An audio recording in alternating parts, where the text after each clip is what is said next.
નમસ્કાર વિદ્યાર્થી મિત્રો, સ્વાગત છે તમારું યુટ્યુબ ચેનલની અંદર. ધોરણ 8માં વિજ્ઞાનની અંદર પ્રયોગ 5માં આપણે જોવાના છીએ. આજે પ્રયોગ પોથીને લગતા ઘણા બધા વિડીયોઝ મુકાઈ પણ ગયા છે, ન જોયો તો જોઈ લેજો.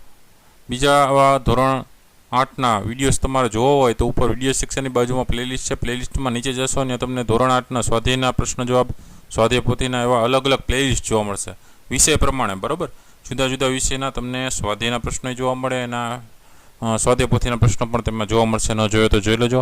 આવનારી પરીક્ષાની પણ તમે આમાંથી તૈયારી કરી શકશો. બરાબર, વિડીયોઝ જોતા રહેજો.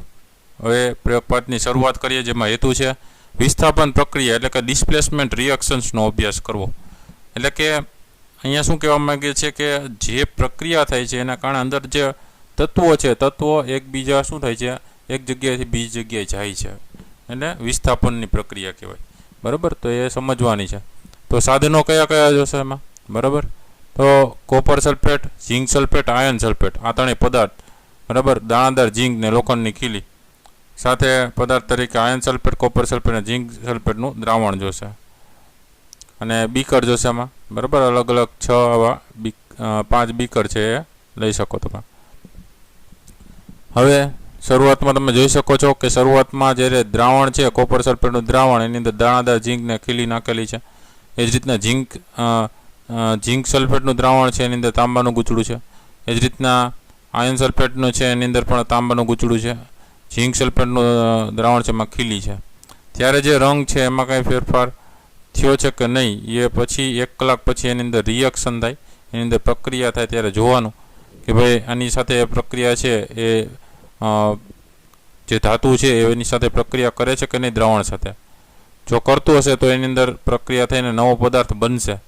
બરાબર, જેમ કે અહીં કીધું કે ભાઈ આની અંદર દાણાદાર ઝીંક હતું, એના ઉપર કોપરનું પડ બાજી જાય છે. અહીંયા પણ ખીલી ઉપર કોપરનું પડ બાજી જાય છે. શું કામ? એને તો કે આ કોપર સલ્ફેટનું દ્રાવણ છે ને, કોપર છે બરાબર, એ ઝીંક ઉપર આવી જાય છે, અહીંયા ખીલી ઉપર આવી જાય છે. અને આ દ્રાવણ છે એ કોપર સલ્ફેટની જગ્યાએ ZnSO પર ઝીંક સલ્ફેટનું બની જાય ને આયર્ન સલ્ફેટનું બની જાય, કારણ કે એ સક્રિય ધાતુ હોય. બરાબર, એના કરતાં વધારે ક્રિયાશીલ હોય ધાતુ તો એવું થઈ શકે. બાકી અહીંયા ક્યાંય ફેરફાર થતો નથી, કારણ કે ત્યાં જે દ્રાવણ છે એ એના કરતાં જે ધાતુ રાખેલી છે એ ક્રિયાશીલ એના કરતાં નથી, એના કારણે એવું થાય છે. બરાબર, એટલે એમાં કંઈ ફેરફાર નહીં થાય. તો પદ્ધતિ છે કે 100 મિલી ક્ષમતાવાળા 5 બીકર લઈ તેમના પર ABCD અને E એમ લેબલ લગાવી દેવાના છે. દરેક બીકરમાં લગભગ 50 મિલી પાણી લેવાનું છે. A અને B બીકરમાં 1-1 ચમચી કોપર સલ્ફેટ લઈને તેને ઓગાળવાનું છે. C અને E બીકરમાં 1-1 ચમચી ઝીંક સલ્ફેટ લઈને તેને ઓગાળવાનું છે. D બીકરમાં 1 ચમચી આયર્ન સલ્ફેટ લઈને તેને ઓગાળવાનું છે. A બીકરમાં દાણાદાર ઝીંક ઉમેરો. B અને E બીકરમાં 1-1 લોખંડની ખીલી મૂકો. C અને D બીકરમાં 1-1 તાંબાનું ગૂંચળું મૂકો. 1 કલાક પછી દરેક બીકરમાં થયેલ ફેરફારની નોંધ કરો. તો અવલોકન લખી શકીએ કે બીકર એમાં કોપર સલ્ફેટનું ભૂરા રંગનું દ્રાવણ રંગીન બને છે. લાલ રંગનું તાંબુ મુક્ત થાય છે. બીકર બીમાં કોપર સલ્ફેટનું ભૂરા રંગનું દ્રાવણ આછા લીલા રંગનું બને છે. લાલ રંગનું તાંબુ લોખંડની ખીલી પર છવાયેલું દેખાય છે. તો સમીકરણ આમાં લખી શકીએ કે કોપર સલ્ફેટ CuSO4 વત્તા ઝીંક છે ભૂરા રંગનું છે Zn. તો ઝીંક છે વધારે સક્રિય ધાતુ છે, એટલે કોપર સલ્ફેટની જગ્યાએ ઝીંક સલ્ફેટનું દ્રાવણ થઈ જાય છે ZnSO4. બરાબર, ઝીંક સલ્ફેટ અને કોપર છે છૂટું પડે છે લાલ રંગનું Cu. તો એ કોપર જે છે એ તાંબુ બરાબર છૂટું પડીને લોખંડની ખીલી ઉપર દબાયેલું દેખાય છે.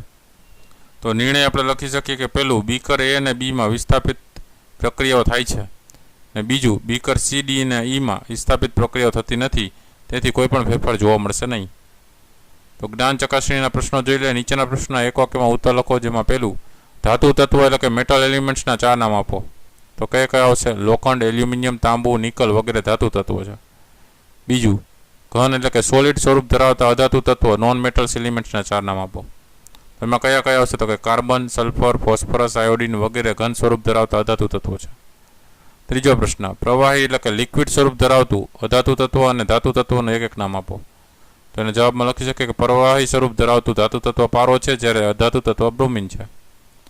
ચોથો પ્રશ્ન, વાયુ સ્વરૂપ એટલે કે ગેસિયસ ફોર્મ ધરાવતા અધાતુ તત્વોના 4 નામ આપો. જવાબ લખી શકીએ કે ઓક્સિજન, હાઇડ્રોજન, નાઇટ્રોજન, ક્લોરિન વગેરે વાયુ સ્વરૂપ ધરાવતા અધાતુ તત્વો છે. પાંચમું, સલ્ફરના 2 ઉપયોગ લખો. તો એમાં ક્યાં ક્યાં આવશે? તો કે ફટાકડા બનાવવામાં અને રાસાયણિક પ્રક્રિયામાં સલ્ફરનો ઉપયોગ થાય છે. વિદ્યાર્થી મિત્રો, આ રીતે અલગ અલગ પ્રયોગો છે, જોતા રહેજો. આ વિડીયો ગમ્યો હોય તો લાઇક કરજો અને તમારા મિત્રોમાં વિડીયો શેર કરજો. ચેનલને હજી સબસ્ક્રાઇબ ન કરી તો ચેનલને સબસ્ક્રાઇબ કરીને બેલ આઇકન પર ક્લિક કરી દેજો, જેથી કરી નવા જેટલા વિડીયોઝ મુકાય એની નોટિફિકેશન સૌપ્રથમ તમને જોવા મળે.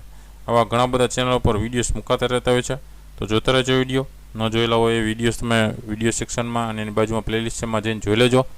ફરી પાછા નવા વિડીયો સાથે મળીએ. Thank you very much and take care.